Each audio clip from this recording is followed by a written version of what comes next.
दोस्तों, मूवी की शुरुआत होती है 1000 साल पहले से, जहां पर इजिप्ट में एक भी पिरामिड नहीं थे।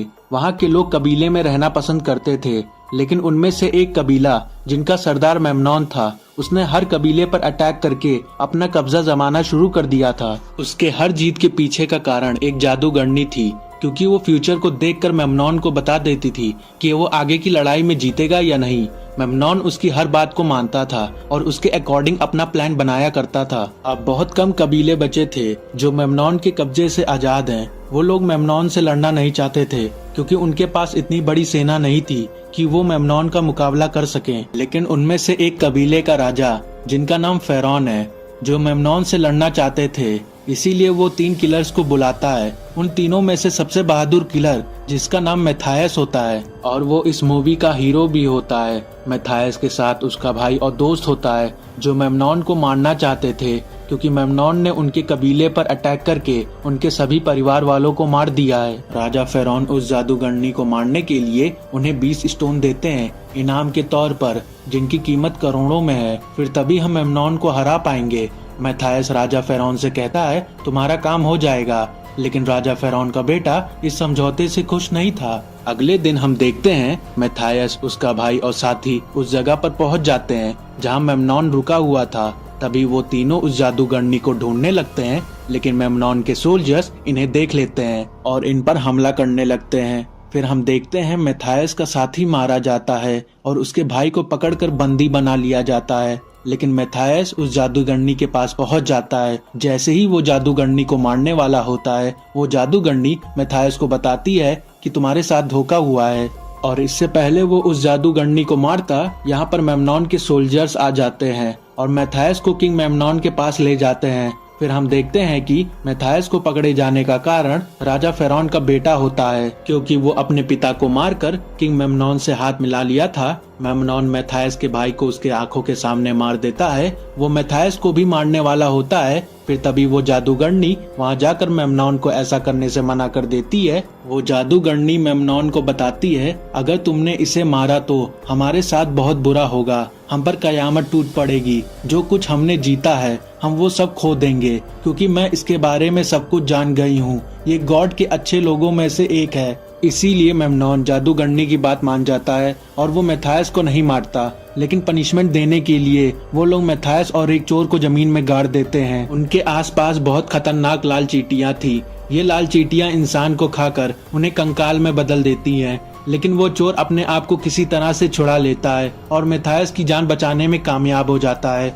अब वो चोर मैथायस से पूछता है, आगे का प्लान क्या है। तब मैथायस कहता है कि मुझे मेमनॉन को मारना है, उसने मेरे भाई और साथी को मारा है। नेक्स्ट सीन में हम मेमनॉन को देखते हैं। मेमनॉन उस जादूगरनी से पूछता है कि अब मुझे किस राज्य पर हमला करना चाहिए। तब वो जादूगरनी सभी राज्य को देखने लगती है, लेकिन सबको देखने के बाद वो कहती है, अब हमें इस काम को छोड़ देना चाहिए, क्योंकि हमने बहुत सारे लोगों का खून बहा चुके हैं। अब जितने भी राज्य हमारे पास हैं वो बहुत ज्यादा है, हमें सिर्फ उसी पर ध्यान देना चाहिए। तब मेमनॉन कहता है कि नहीं, मुझे पूरी दुनिया का राजा बनना है। तब वो जादूगरनी कहती है कि तुम पूरी दुनिया का राजा बन के क्या करोगे। फिर मेमनॉन कहता है, तुमसे शादी, क्योंकि मैं तुमको चाहता हूँ और जिस दिन मैं पूरी दुनिया का राजा बन गया उस दिन मैं तुमसे शादी कर लूंगा। जिस दिन मैं किसी के साथ इंटीमेट हुई उस दिन मेरी सारी शक्तियाँ चली जाएगी। तब मेमनॉन कहता है, इस बात से मेरे को कोई फर्क नहीं पड़ता, लेकिन वो जादूगरनी उसके साथ नहीं रहना चाहती थी। अभी हम देखते हैं मैथायस पहुंच चुका है मेमनॉन के महल के पास, लेकिन वो शहर के चारों तरफ घूम रहा है, जिससे वो पता लगा सके कि महल के अंदर कैसे दाखिल हों। तभी एक बच्चा उस स्टोन को चुरा लेता है और वो बच्चा भागते हुए जा रहा है। इसीलिए मैथायस उसका पीछा करने लगता है। बहुत देर पीछा करने के बाद वो उस बच्चे को पकड़ लेता है, उससे सारे स्टोन छीन लेता है। मैथायस को पता है ये बच्चा बहुत चालाक है, ये जरूर रास्ता जानता होगा मेमनॉन के महल का। इसीलिए मैथायस उस बच्चे से कहता है कि मुझे उसके महल के अंदर लेकर जाओ, फिर मैं तुम्हें एक स्टोन दूंगा। और वो बच्चा मान भी जाता है। फिर वो बच्चा मैथायस को महल के अंदर ले जाता है, जहाँ पर उन्हें एक बूढ़ा आदमी मिलता है, जो कि वो बारूद बनाने का काम करता है। अब ये बूढ़ा आदमी मेमनॉन को पसंद नहीं करता था, क्योंकि मेमनॉन का बिहेवियर उसके साथ ज्यादा अच्छा नहीं था और वो चाहता है ये बारूद बनाकर उसे मेमनॉन के खिलाफ यूज कर सके। तब मैथायस उस बूढ़े आदमी से पूछता है कि इस टाइम मेमनॉन कहाँ मिलेगा। तब बूढ़ा आदमी उसे बताता है कि मेमनॉन इस टाइम अपनी तलवारबाजी की प्रैक्टिस कर रहा होगा। तभी ये बच्चा मैथायस को उस जगह पर ले जाता है, लेकिन ऊपर चढ़ने से पहले मैथायस उस बच्चे को एक स्टोन दे देता है और मैथायस उससे कहता है ये तुम्हारा इनाम है। इसके बाद ऊपर चढ़कर वो मेमनॉन पर निशाना लगाने लगता है। इससे पहले वो तीर मारता मेमनॉन के सोल्जर्स उस बच्चे को पकड़कर मेमनॉन के पास ले जाते हैं। मेमनॉन को शक होने लगता है ये स्टोन तो मैथायस के पास था, इसका मतलब मैथायस अभी भी जिंदा है। और वो उस बच्चे से पूछने लगता है ये स्टोन किसने दिया है। वो बच्चा कुछ नहीं बोलता।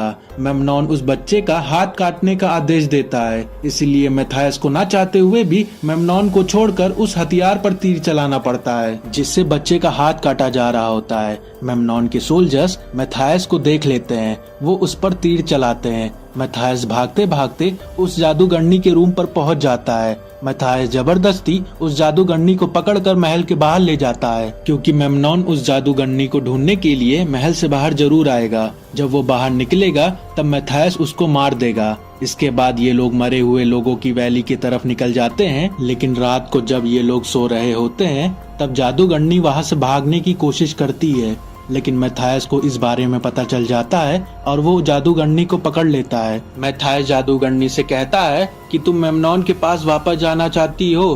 तब जादूगरनी मैथायस को बताती है मेमनॉन ने मुझे बचपन से बंदी बना रखा था।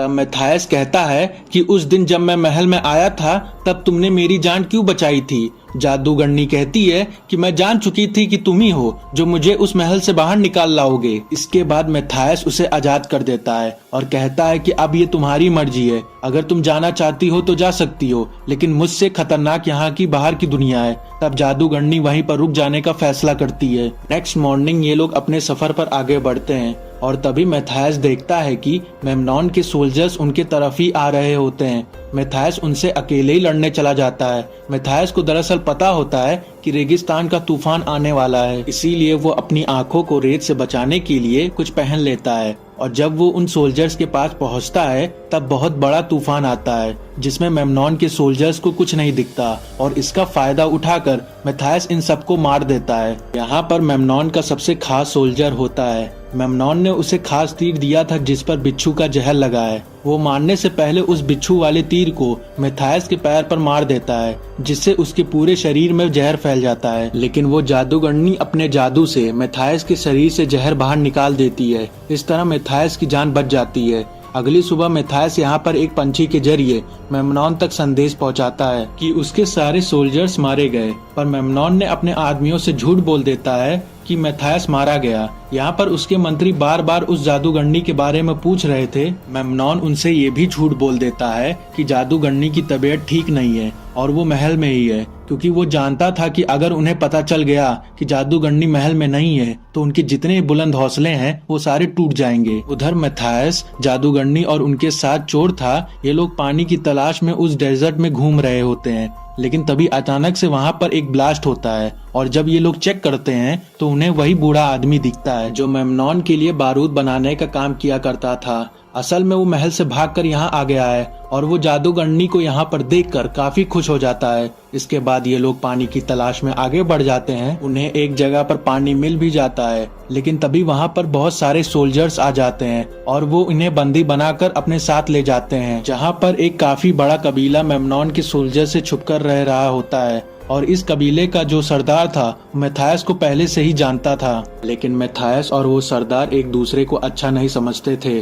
कबीले का सरदार अपने सोल्जर से कहता है कि जादूगरनी को मेरे पास लेकर आओ।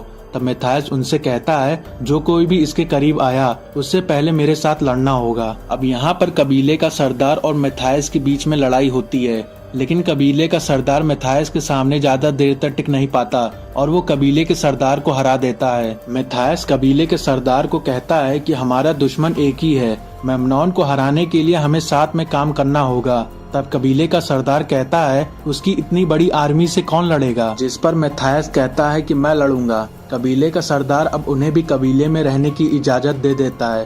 रात को जब जादूगरनी के पास एक बच्चा आता है तो जादूगरनी को एक विजन दिखाई देता है जिसमें वो देखती है मेमनॉन के सोल्जर्स ने यहाँ पर अटैक कर दिया है, साथ ही साथ उनके पूरे कबीले को डैमेज कर दिया है, कबीले के सारे बड़े छोटों को मार दिया है। इसीलिए जादूगरनी मैथायस के पास जाती है और वो उसे सब कुछ बताती है जो उसने विजन में देखा था।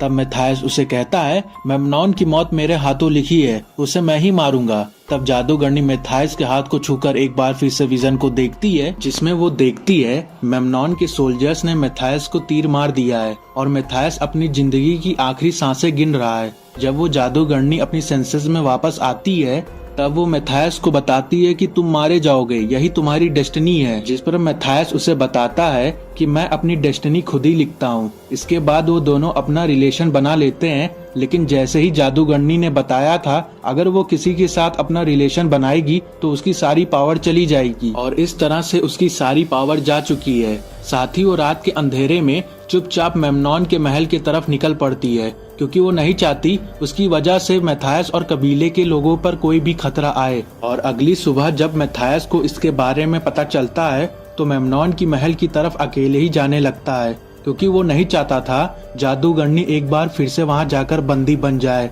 पर यहाँ जो कबीले का सरदार होता है वो मैथायस को रोकता है और कहता है कि हम भी तुम्हारे साथ जाएंगे। वहीं दूसरी तरफ मेमनॉन के सोल्जर्स मेमनॉन से जादूगरनी के बारे में बार बार पूछ रहे होते हैं क्योंकि वो लोग अगले दिन हमले की तैयारी कर रहे होते हैं। पर मेमनॉन को जादूगरनी पे शक होने लगता है। उसे शक है वो अपनी पावर खो चुकी है, इसीलिए वो सबके सामने 6 घड़े रखता है। 6 में से 4 के अंदर सांप है और 2 के अंदर नहीं। जादूगरनी को उस घड़े में हाथ डालना है जिसमें सांप ना हो। वहीं दूसरी तरफ हमें दिखाया जाता है रात के अंधेरे में मैथायस अपने साथियों के साथ महल के अंदर घुस चुका है। उस बूढ़े आदमी ने जो बारूद बनाया होता है वो चोर के साथ मिलकर महल के सामने बिछाना शुरू कर देता है।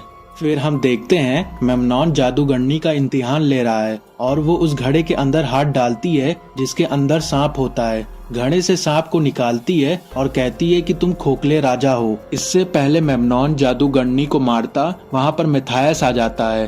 अब मैथायस और मेमनॉन के बीच में लड़ाई शुरू हो जाती है। फिर हम नेक्स्ट सीन में देखते हैं कबीले का सरदार राजा के बेटे को मार देता है जिसने अपने पिता को मारकर मेमनॉन से हाथ मिला लिया था।